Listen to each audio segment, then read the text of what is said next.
Então, eu vou falar um pouquinho, a Isa me convidou, então, para falar sobre a central de material esterilizado, né? E em meio a esse Covid, como que está acontecendo a nossa rotina, né? Vocês podem pausar eu a qualquer momento, se vocês quiserem perguntar algumas coisas, vocês ficam livres, tá? Eu vou compartilhar aqui, então.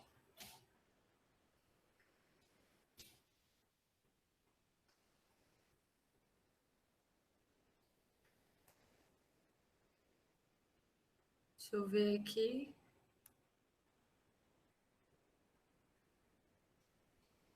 Estão aparecendo para vocês o compartilhamento ou não?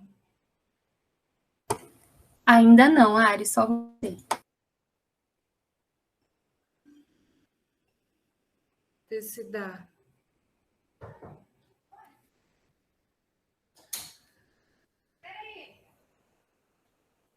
Tá aparecendo? Pode entrar. É que ela chamou, eu falei, será que não pode? Por acaso você tem cópia da chave do celular? Posso ver para você depois? Pode. Eu estou aqui rapidinho, eu vejo para você. É número 9, só depois. Tá bom, tá bom. Deu para aparecer aí, gente?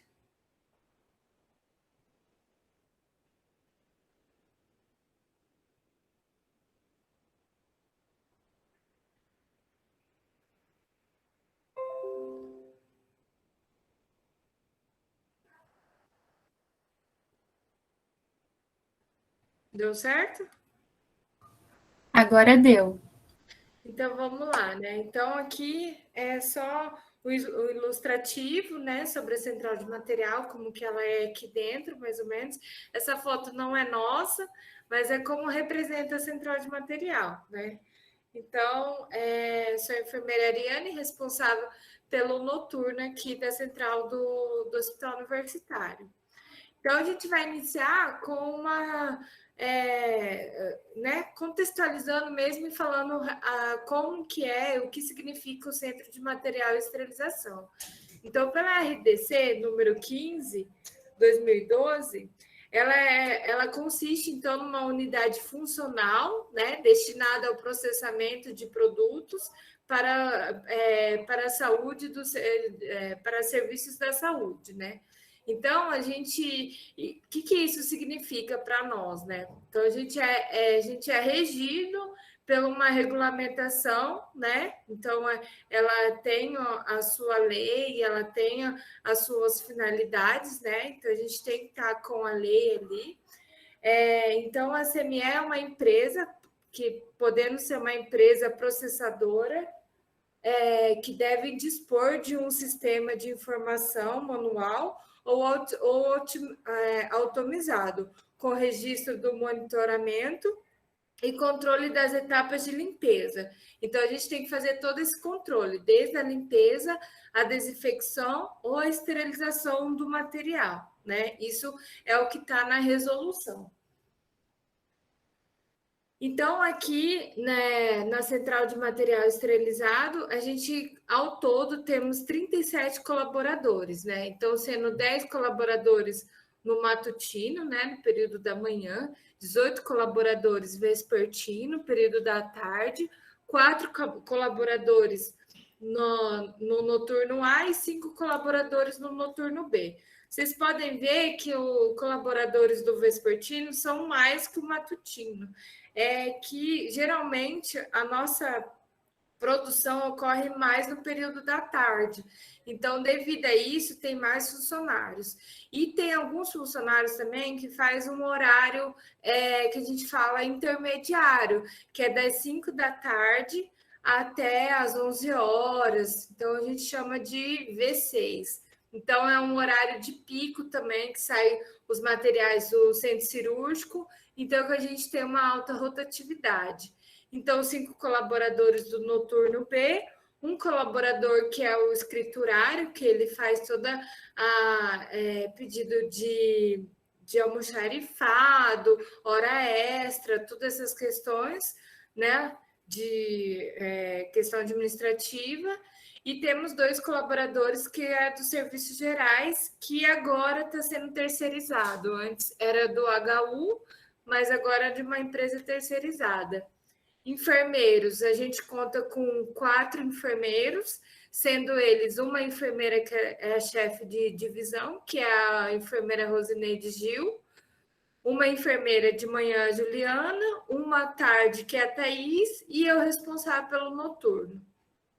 E também a gente está com uma nova caracterização, porque a gente introduziu a questão de rastreabilidade aqui dentro. Então, a gente faz todo o processo de rastreabilidade aqui na central de material. Então, a gente conta com uma empresa terceirizada aqui dentro também, que é a empresa AGES 3Alb.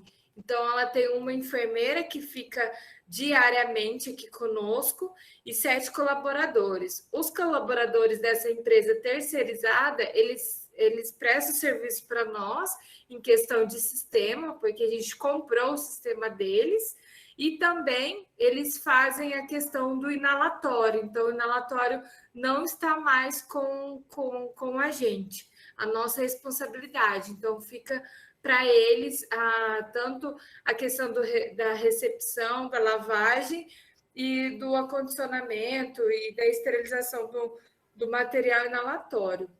E, né, já colocando nessa questão de Covid, a gente tem dois colaboradores afastados, porque tem comorbidades, né? Então, o médico decidiu afastar, então a gente tem 2 colaboradores a menos e temos 3 colaboradores com restrição, então que são acima de 60 anos, eles não podem assumir o expurgo, né, por conta da alta taxa, né, de provável contato com o Covid e adquirir ele.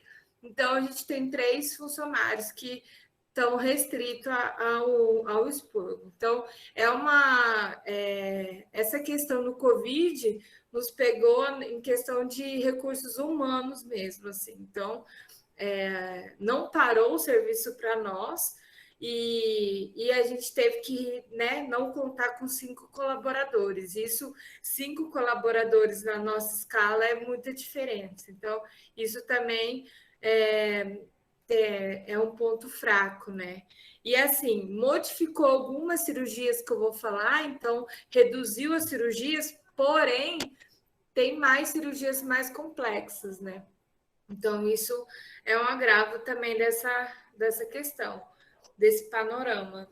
Então, a gente tem alguns setores aqui dentro, né? Então, a gente tem a parte do expurgo, que é onde a gente recepciona os materiais que estão contaminados, né? Então, ali a gente recepciona tanto os materiais do centro cirúrgico e também dos setores. Então, o expurgo é considerado uma área suja, né? Então, eu vou falar sobre isso.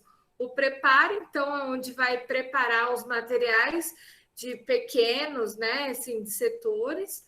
Então, ali tem gaze, tem atadura de algodão, várias outras coisas, como cotonete, até os materiais de setores, então, cúpula, material para antisepsia, né, que é um kitzinho, material de curativo, então é feito no preparo, né? Então é bem grande assim, a questão da produtividade do preparo.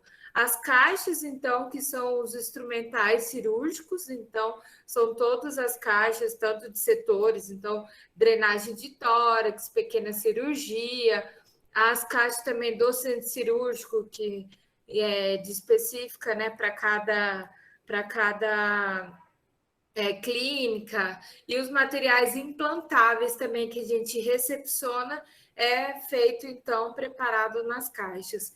Aí temos a esterilização, que eu vou falar mais um pouquinho para frente, quais tipos de esterilização a gente tem. A gente tem 3 autoclaves aqui e uma que é baixa temperatura, que é esterrádio, que a gente chama, que é a esterilização pelo plasma de peróxido de hidrogênio, que eu também vou falar mais para frente. Aqui é o nosso arsenal, então é o nosso onde estoca todo o material esterilizado. Então, na nossa esquerda aqui, a gente tem o material que é do setor. Então, tanto o material inalatório, quanto os instrumentais e também os tecidos que a gente faz a esterilização. E o meio e aqui à direita, a gente conta com armazenamento do centro cirúrgico. Então, aquele arsenal que comporta todas as clínicas. E esses carrinhos aqui que vocês estão vendo coberto com, né, com tecido, são os carrinhos que a gente monta que vai para o centro cirúrgico. Então, cada procedimento nos enviada a ficha e ali quem tiver no arsenal ele é responsável para montar a cirurgia. Então, campo, campo cirúrgico, avental, cúpula, o material, né, a caixa da instrumentação. Então, tudo ali a gente sai daqui tudo montado e hoje é dado saída por paciente. Isso é uma realidade também que a gente trouxe em questão da rastreabilidade, que é o que a empresa faz aqui para nós, é a questão de rastreabilidade. Aqui, então, é uma planta física de um centro de material, né? Como que deve ser? Então, ela é regida por uma regulamentação, né? RDC 15/2012. Lá na regulamentação, ela traz toda a questão como deve ser tudo, desde vestimento até mobília, tá? Vamos supor, no expurgo, como que deve ser as pias, né? Se deve ser de granito, então deve ser autolimpante, não pode ser poroso, né? Tem que ser uma superfície lisa para fazer a desinfecção. Os cantos têm que ser arredondados para não acumular sujeira. O piso não pode ter rejunte, né? Porque ali já é uma acumulação de micro-organismo, tem todas essas questões. Questão de iluminação, né? Como deve ser feito, as saídas de urgência, e as saídas de recepção também do material. Então, a gente tem a parte do expurgo, né? E o material não estéril, que é a parte do expurgo também. Aí, esse material não estéril é questão também que a gente recepciona, que são os materiais de setores. Então, todos os materiais, tanto inalatório quanto a aço inox, né, que é o material instrumental, a gente recebe ali no expurgo. Então, ao dar entrada desse material, a gente vai ler todo o material. Então, todo o material agora é cadastrado. Então, por isso que a gente tem essa rastreabilidade. Isso eu vou falar também que modificou, porque aumenta o processo todo, o nosso processo, né, até chegar na esterilização. Então, a gente tem que fazer leitura desse material no expurgo, em todos os processos, para a gente acompanhar essa rastreabilidade. Então, vocês veem que tem uma porta, né?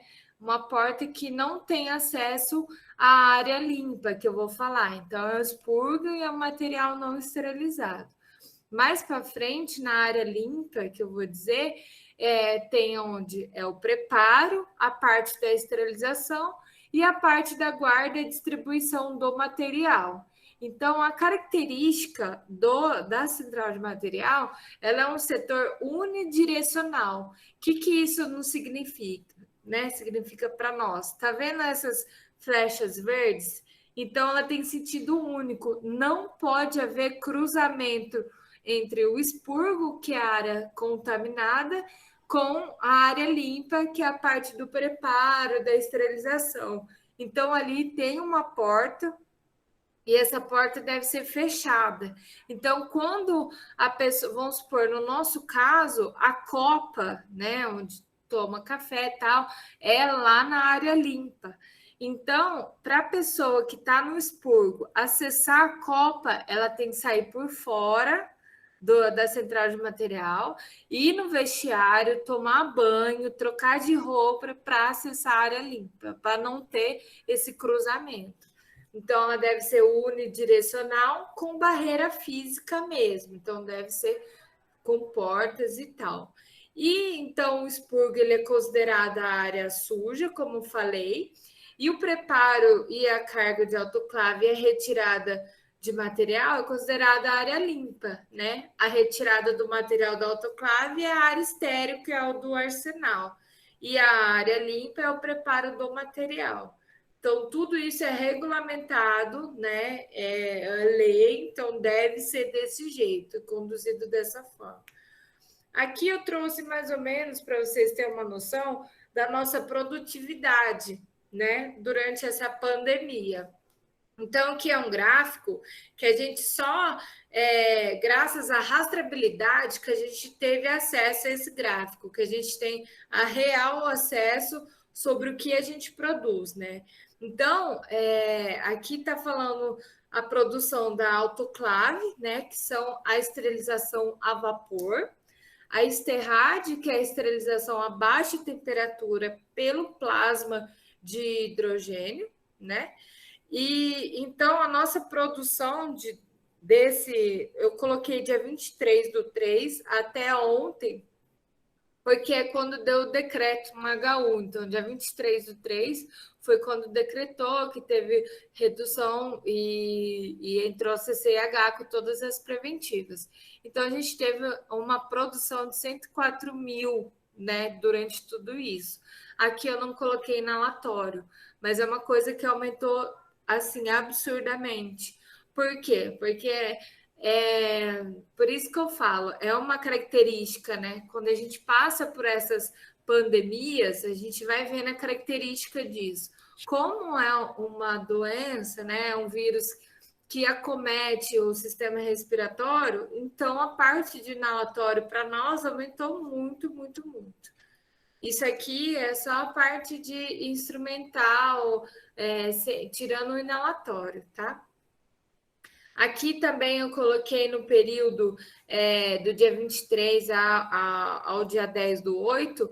Aqui a gente pode ver no lote semicrítico, que é considerado inalatório, ele representou para nós a nossa produtividade 19%. Então, eram 104, né, de produção, tirando o inalatório. Com o inalatório foi para 128 mil a produção. Então, assim, 28 mil é só inalatório. Isso corresponde a 19% da nossa realidade. E a gente também abastece o HC, tá? A EHU. Então, os materiais vêm de lá e a gente também esteriliza eles. Então, a gente é bem grande, a nossa produção, assim, é bem enorme. Agora, eles estão entrando com a questão de rastreabilidade lá, tá? Aqui eu trouxe para vocês terem uma noção da nossa produção mensal. Então, eu contabilizei no mês de julho ali, 1/7 a 31/7. A nossa produção foi de 28 mil, tanto inalatório quanto material de setor e centro cirúrgico. Toda a nossa produção foi em torno de 28 mil. Então, o que modificou para nós, né, diante dessa pandemia? Aumentou ainda mais, né, a nossa questão de proteção, então a questão de EPI ficou muito mais vigente, ficou muito mais obrigatório, né, essencial.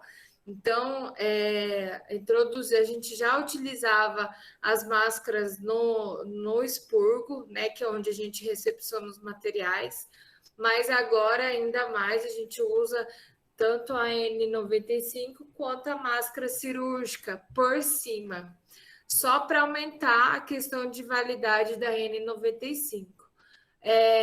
O uso da touca continua, né? O uso do avental, a luva dupla e o face shield, né? Que a gente utiliza também no expurgo. E o óculos, a roupa privativa por baixo e a questão do propé ou o sapato que tampa todo, que veda, né, todo o pé. Então, a gente aumentou ainda mais essa questão de proteção. Todos os materiais que chegam no expurgo, a gente trata como suspeito de Covid.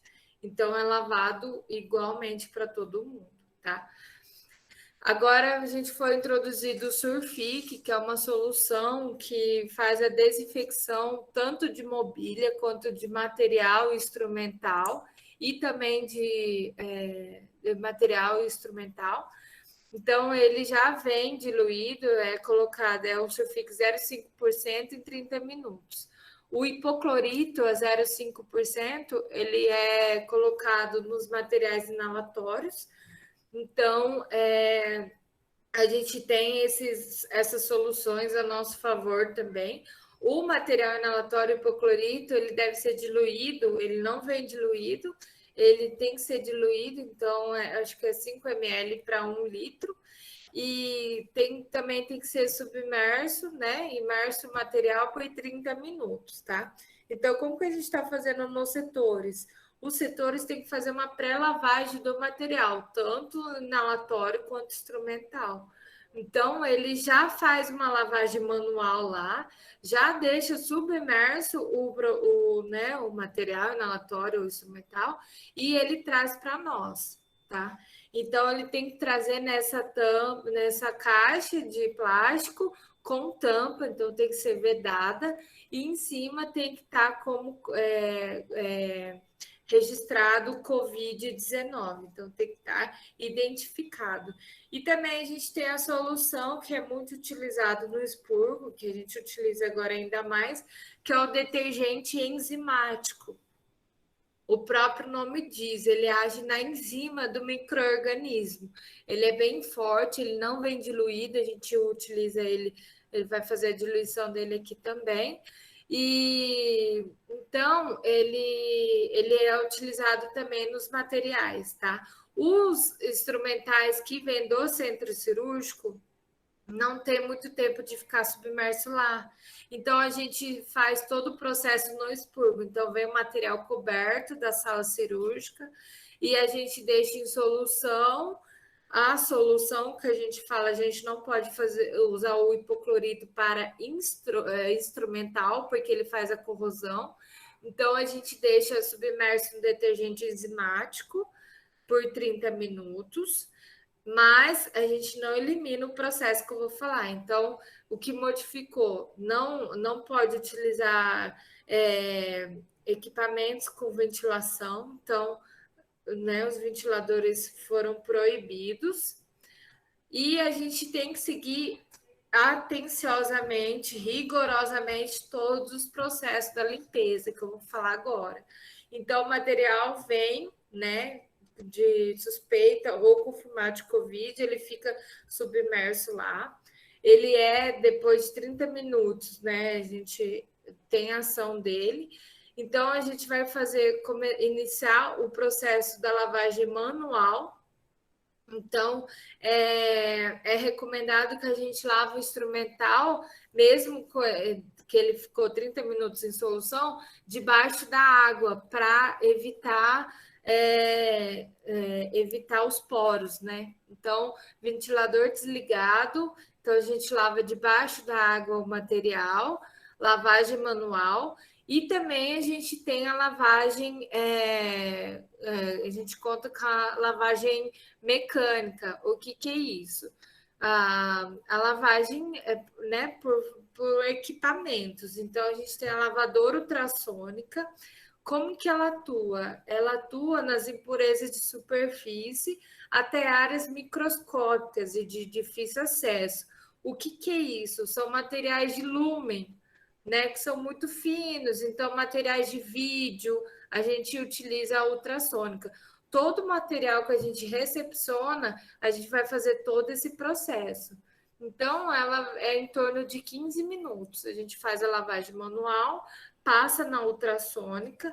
Então, a lavadora ultrassônica, ela age por cavitação. Então, tem a aceleração das moléculas da água, então vai borbulhar, vai chegar a uma frequência do ultrassom de 19 a 40 Hz.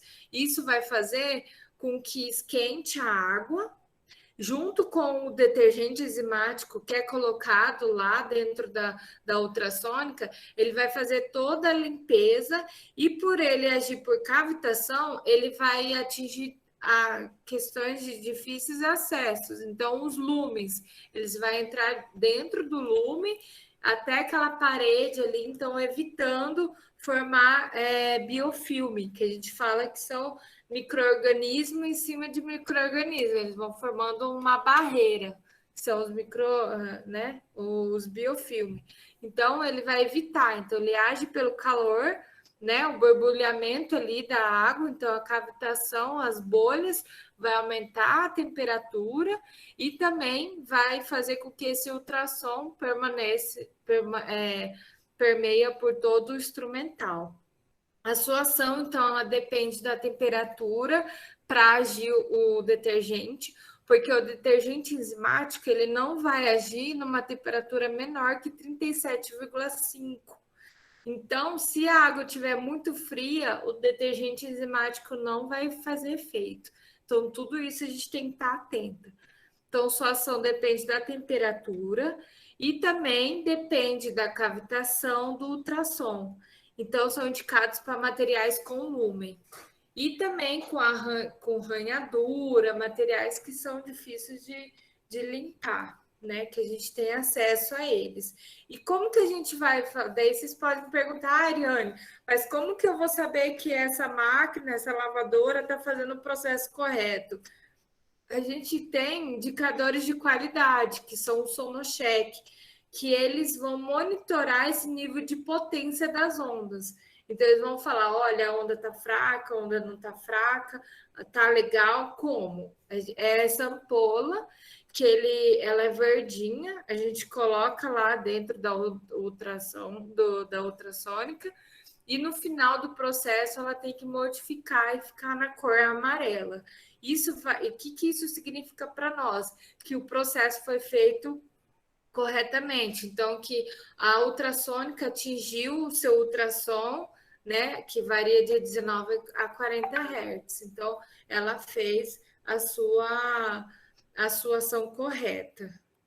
E também no expurgo, na parte da lavagem, a gente também conta com a termodesinfectora, que também é um equipamento, né, que auxilia a gente em todo esse processo da limpeza do material. Então, essa máquina, ela é diferente da ultrassônica. Ela efetua o processo de limpeza por jato de água. Então, também tem a ação do detergente enzimático junto com o jato de água. Então, ela vai fazer essa limpeza pelo jato de água, vai fazer a termodesinfecção, o nome já diz. Pela alta temperatura, ela vai fazer uma desinfecção do material, não uma esterilização. Por que que não é uma esterilização? Porque não vai matar todos os micro-organismos, ele vai diminuir os micro-organismos, mas não vai matar todos, tá? E a secagem do material, então ela tem esse objetivo. Então, ela necessita de uma solução enzimática. Então, esse detergente ele vai agir na enzima da bactéria. Então, vai matar a bactéria agindo na enzima dela. E ela tem qual que é o objetivo dela? Então, ela é avaliada pela duração do ciclo da lavagem, a dosagem do detergente. Por quê? A gente não pode pôr uma alta quantidade de detergente, vai fazer uma espuma, a espuma vai dificultar o acesso no instrumental, entendeu? Então, todas essas questões a gente tem que estar atenta como parte de chefia, como parte dessa orientação direta. Então, tudo isso a gente tem que pensar. Quando o detergente, alguma solução faz a espuma, o que essa espuma vai fazer? Ela só vai fazer espuma, ela vai dificultar o acesso ao micro-organismo. Então, a gente tem que colocar na dosagem certa o detergente, na temperatura correta da água. Então, ela chega em torno de 93 graus. E também ela tem como selecionar água fria e água quente. E também que também ocorre, a gente pode optar por água desmineralizada. O que é isso? É água deionizada, que são águas que é a água que é retirada os metais dela. Então, é uma água limpa que a gente fala. Então, uma água deionizada, é tirado todos os metais dela, ela é pura para lavagem dos materiais. Por quê? Porque os metais também podem agir na corrosão do instrumental. Então, tudo isso influencia na limpeza. E, como eu falei, na parte da ultrassônica, a gente também tem um indicador, né? Que tudo isso que eu estou te falando, a gente certifica que está dando certo pelo indicador de qualidade, que é o abstract, né? Que ele vai modificar essa cor. Esse rosa vai virar azul. Então, quer dizer que o processo foi feito corretamente. Esses indicadores de qualidade a gente faz uma vez no período ou uma vez no dia. Se tem muita produção, tem muito alta, né? A gente está vendo que está muito corrido, a gente faz 2 vezes. E da parte da esterilização, então, como eu falei, a gente tem 2 processos de esterilização aqui no H1, por vapor saturado, né? Como a gente já, o próprio nome diz, que são os autoclaves, ela vai agir por vapor. Então, ela atinge o ciclo ou de 121 para materiais de pano, tecido, ou 134 graus, que são os materiais cirúrgicos, materiais instrumentais. Todos os materiais são 134 graus. Então, a gente utiliza esse ciclo. E a gente conta também com um processo de esterilização por baixa temperatura, que é o plasma de peróxido de hidrogênio, que são indicados para materiais mais delicados. Então, material de vídeo, material que a gente vê que ele não é tão resistente a alta temperatura, que ele pode danificar o material, então a gente coloca no peróxido de hidrogênio. Então, como que ele vai agir o plasma, né, para ocorrer a esterilização?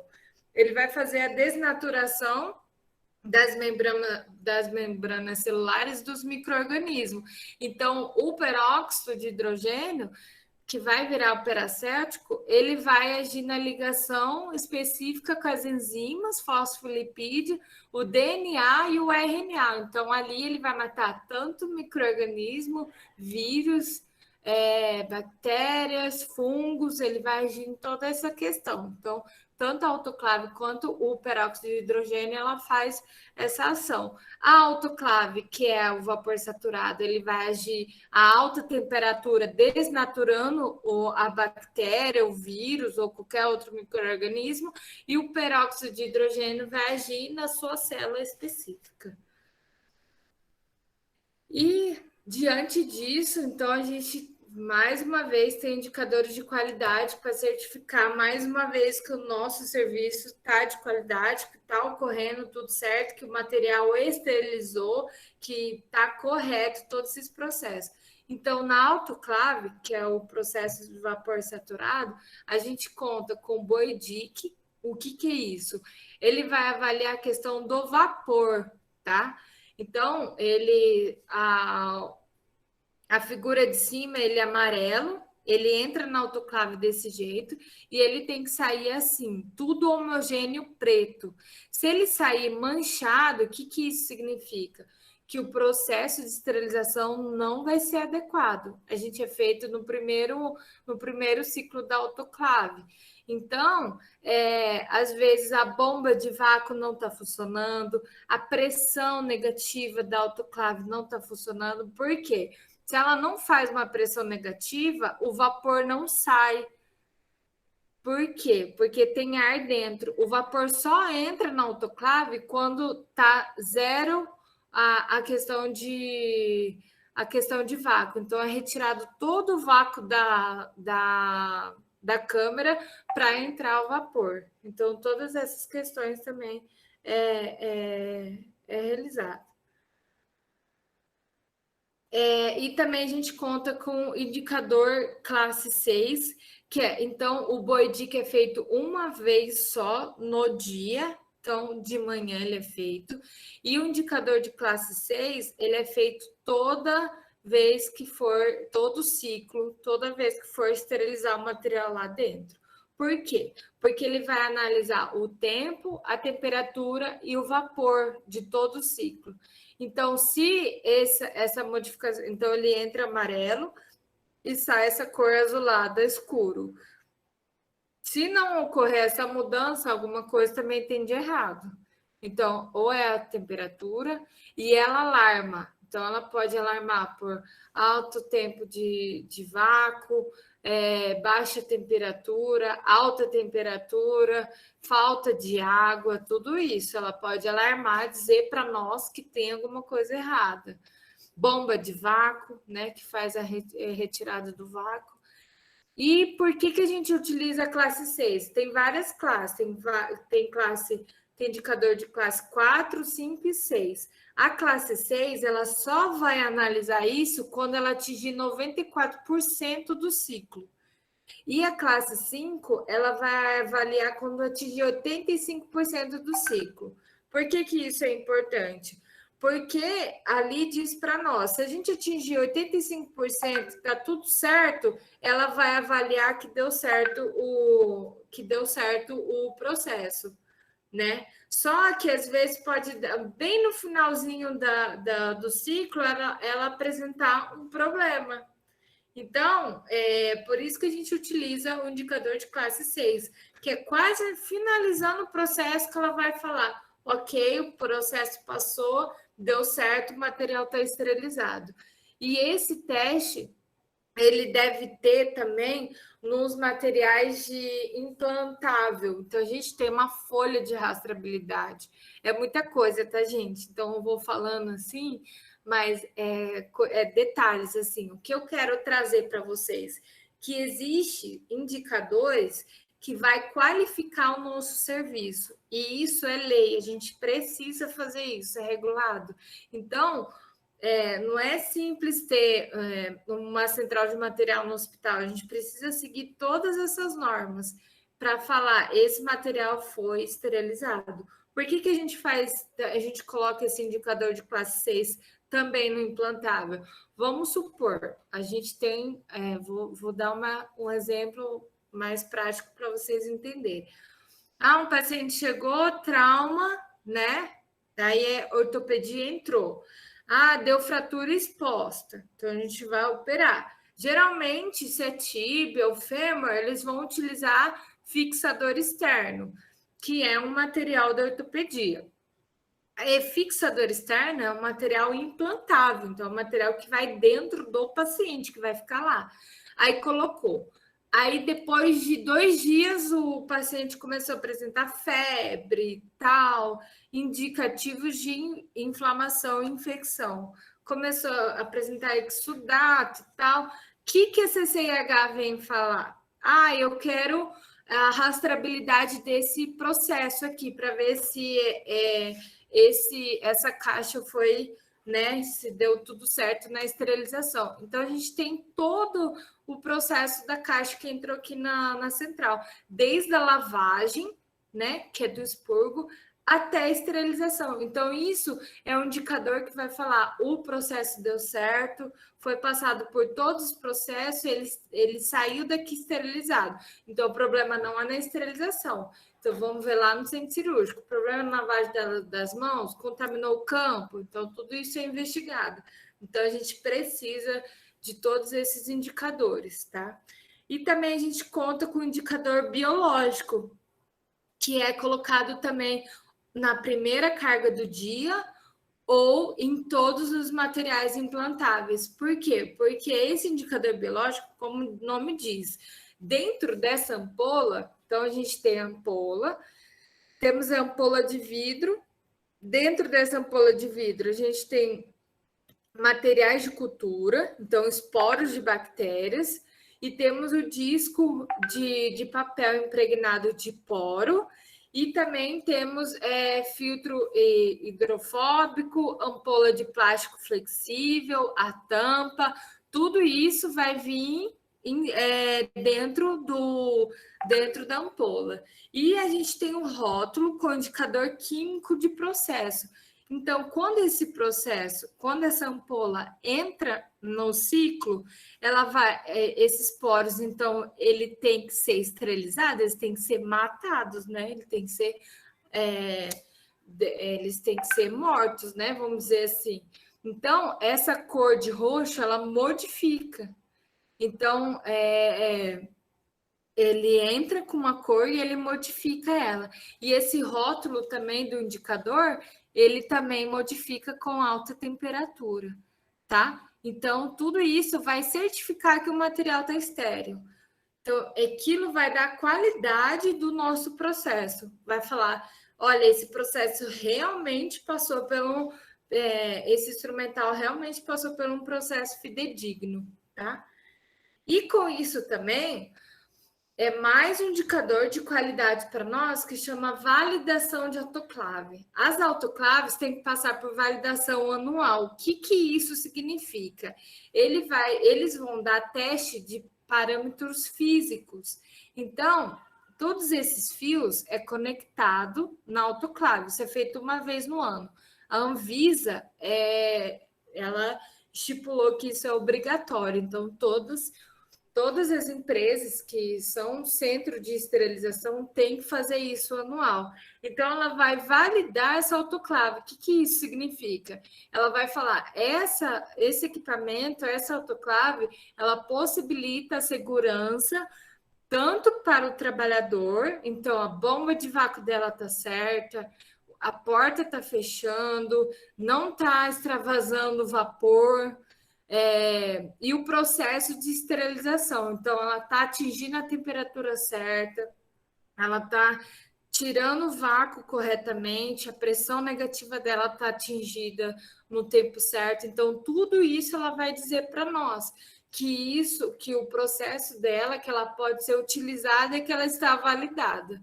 Então, isso também é um processo que a gente tem que apresentar. E quando a gente recebe a Anvisa aqui, a gente tem que mostrar tudo isso documentado para ela, todos esses processos. Então, eles vão avaliar do ano inteiro ou do mês que eles quiserem, entendeu? Então, ele pode falar assim, olha, eu quero processo de esterilização no mês de julho todo. Então, ele vai ver se todos esses processos foi feito. Então, isso também a Anvisa pede e ela exige, tá? Então, essa validação, ela tem que atender a especificações que conta na norma NBR 11.134. Então, não é qualquer engenheiro que faz. Eu vou lá e vou fazer a validação. Não, a validação tem que estar dentro dessas especificações, que é tudo isso que eu falei, é o parâmetro físico mesmo da autoclave. Então, ela tem que estar validada. Se ela não for validada, ela não está apta para fazer o processo de esterilização. Então, ninguém vai garantir que ela está esterilizando corretamente.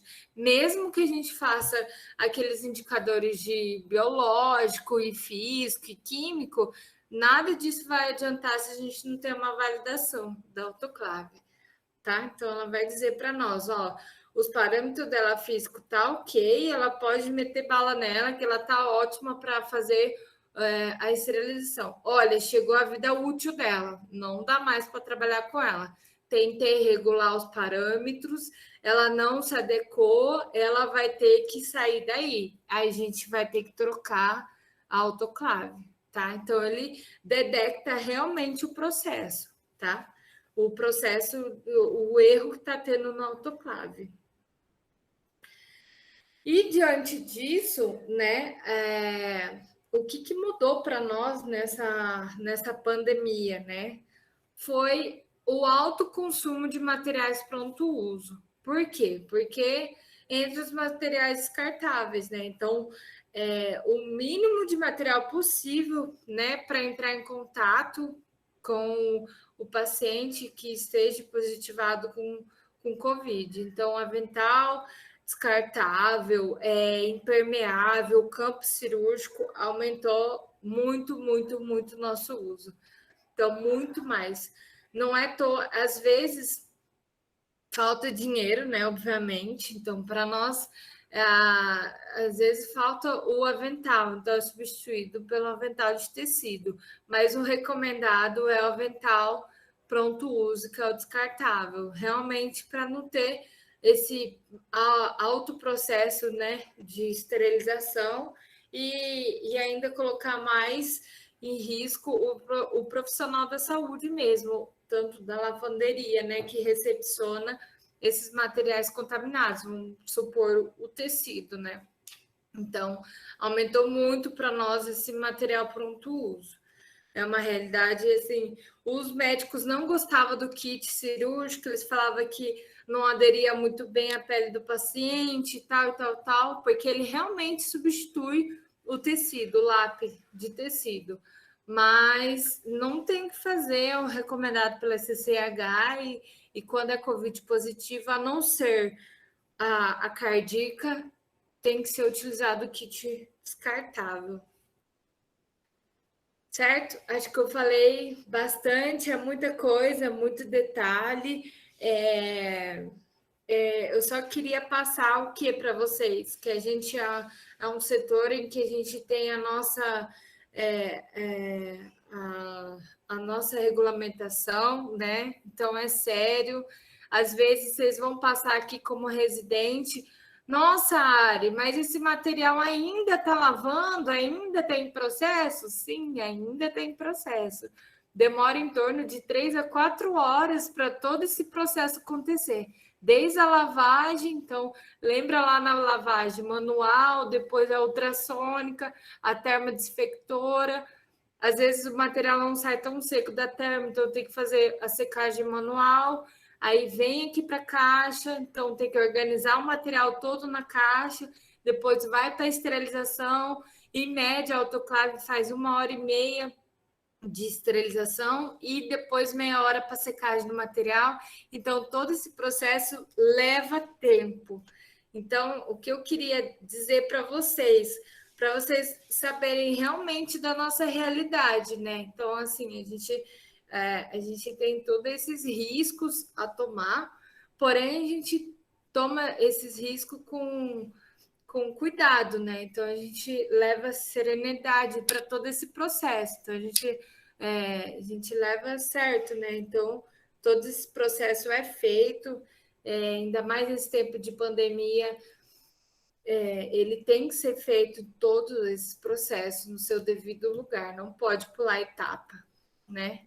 E eu agradeço, então, eu trago algumas frases para vocês. Então, feliz é aquele que transfere o que sabe e aprende o que ensina.